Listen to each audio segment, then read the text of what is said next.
Mula kay Jose Marcelino. Sir, nais ko pong itanong kung may karapatan po ba ang mga kapatid ko sa lupang nabili ko noong nasa abroad ako at ang nanay ko ang naghuhulog pero ang akin ay kapital at pinatayuan ko ng bahay ngayon. May karapatan po ba ang mga kapatid ko pero sa right ako ang nakapangalan?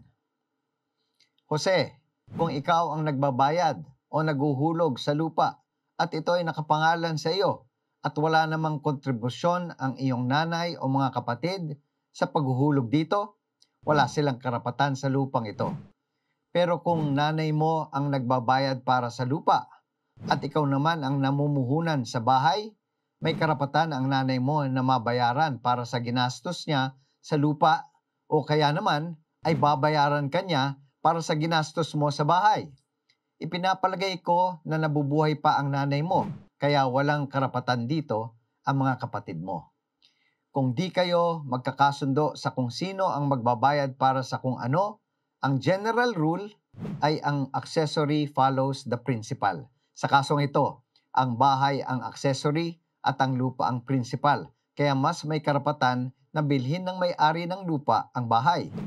Ngunit, may exception nito na siya namang mangingibabaw kapag ang bahay ay mas malaki ang halaga.